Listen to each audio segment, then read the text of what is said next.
Bismillahirrahmanirrahim. Assalamualaikum warahmatullahi wabarakatuh. Good morning my student. How are you today? Bagaimana, masih tetap semangat kan? Baiklah, pada hari ini di kelas 5 kita sudah berada pada pertemuan keempat. Dan jika minggu lalu kita sudah melakukan evaluasi pembelajaran, maka pada minggu ini kita telah masuk di chapter 2 mengenai basic needs. Bisa kalian cek di buku kalian di bab 2 atau di chapter 2 ya, tentang basic needs atau yang berarti dengan kebutuhan dasar. Nah, baiklah, seperti biasa, setiap pelajaran bahasa Inggris selalu ada rules atau aturan yang harus kalian patuhi ya. Dan Ibu ingatkan, kalian tidak boleh mencampur buku pelajaran bahasa Inggris dengan pelajaran lain. Nah, seperti biasa juga kalian harus mengumpulkan tugas pada jam 12 siang. Nah, jika melewati jam tersebut tanpa konfirmasi, maka kalian Ibu anggap alpa atau tidak adil. Nah, ini bisa kalian baca sendiri ya rulesnya. Sudah minggu keempat, Ibu yakin kalian pasti sudah hafal dan kalian pasti sudah mengerti aturan dalam belajar bahasa Inggris. Oke, kita masuk ke materi kita ya.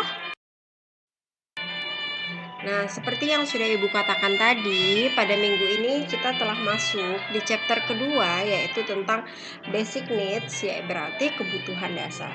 Kebutuhan dasar sendiri adalah benda-benda atau bahan-bahan yang selalu kita butuhkan dalam keseharian kita.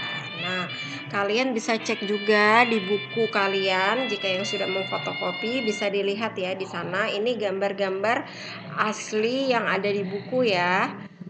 Gambar-gambar asli yang ada di buku dan Ibu cetak kembali di slide ini. Nah, yang gambar pertama ada rice yang berarti adalah nasi atau beras. Yang kedua ada sugar yang berarti gula. Yang ketiga salt, garam. Gambar keempat flour, tepung. Gambar kelima soy sauce, kecap. Dan yang keenam adalah tomato sauce yang berarti adalah saus tomat. Nah, jadi di basic needs ini kalau di buku mungkin tidak sampai 17 benda atau 17 bahan yang ada di buku, cuman ini Ibu akan menjelaskan 17 bahan yang termasuk dalam basic needs yang akan kita pelajari juga pada buku kalian ya. Jadi ini ada tambahan dari Ibu. Mohon kalian perhatikan baik-baik ya. Jadi kalau tadi sudah ada 1 sampai 6 bahan yang termasuk dalam kebutuhan dasar, dan di sini ada 7 sampai 17 bahan yang juga masuk dalam kebutuhan dasar ya. Kita masuk ke materi.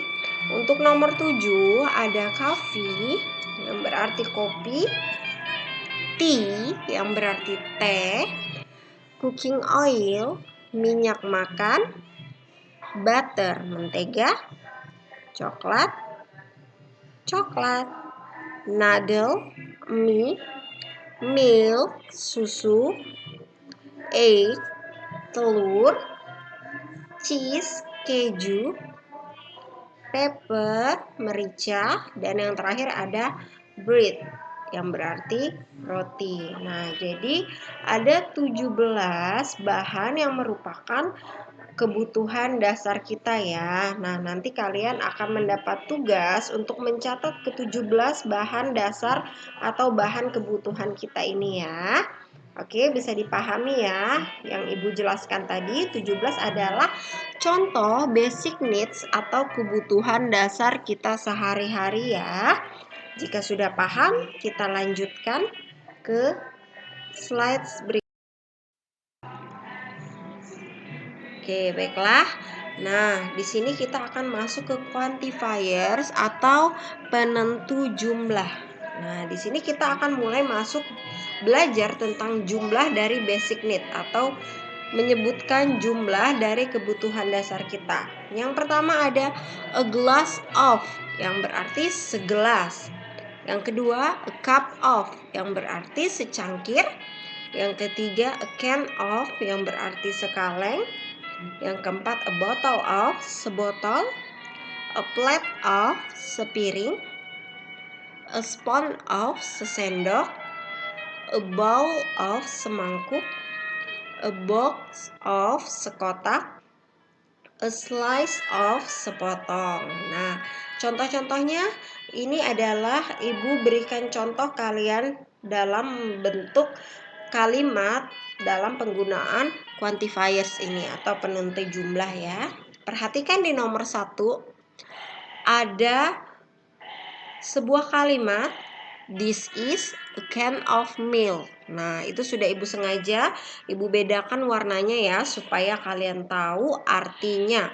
Nah, this is, lihat di bawahnya berwarna merah yang berarti adalah ini adalah. Ibu ulang ya.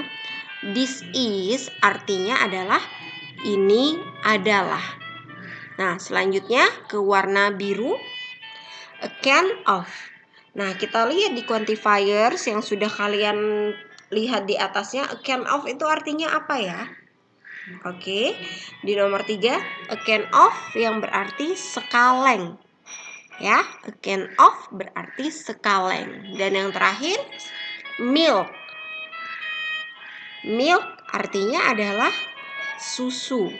Oke, jadi this is a can of milk artinya adalah ini adalah sekaleng susu. Oke, kita masuk ke contoh kedua, example kedua. Nah, Ibu ingin membuat kalimat ini adalah sesendok garam. Bagaimana ya membuat bahasa Inggrisnya? Nah, seperti di contoh nomor 1 tadi, ini adalah bahasa Inggrisnya adalah this is. Oke, ini adalah bahasa Inggrisnya adalah this is. Sedangkan sesendok bahasa Inggrisnya, iya betul, sesendok bahasa Inggrisnya adalah a spoon of, yang berarti adalah sesendok. Nah, sedangkan garam dalam bahasa Inggris adalah salt. Oke, sudah bisa ya jika suatu saat nanti Ibu berikan tugas untuk membuat kalimat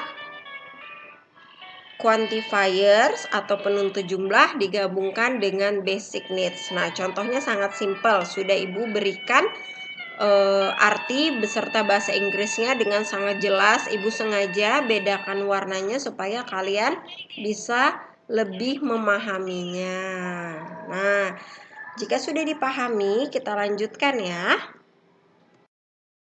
Oke, mohon maaf ada kesalahan. Nah, selanjutnya tugas kedua, catat materi quantifiers beserta contohnya. Nah, quantifiers itu adalah yang barusan Ibu jelaskan tadi, yang misalnya sebotol, seiris, sekotak. Nah, itu kalian catat semuanya beserta contoh-contohnya. Oke, bisa dipahami ya. Jadi tugas kalian ada 2. Yang pertama adalah menulis 17 jenis kebutuhan dasar. Oke, paham ya? Lanjut, yang kedua, catat materi quantifiers yang tadi sudah kita jelaskan beserta contohnya. Ya. Jika ada yang belum dipahami, kalian bisa mengulang-ulang kembali. Ini tugasnya kalian hanya mencatat dari video ini ya. Oke, bisa dipahami ya. Oke, baiklah. Dan Ibu ingatkan sekali lagi, sebelum kalian mengirim foto yang sudah kalian selesaikan tulisan dan catatannya, kalian wajib menulis nama kalian di atas buku kalian ya. Jika tidak menulis atau jika tidak ada namanya di atas pekerjaan atau tugas kalian, maka kalian Ibu anggap tidak ada nilainya ya. Baiklah, sampai di sini dulu pembelajaran kita pada hari ini. Semoga sedikit yang Ibu sampaikan ini dapat kalian pahami dengan mudah. Baiklah, terima kasih untuk perhatiannya. Assalamualaikum warahmatullahi wabarakatuh. Bye bye.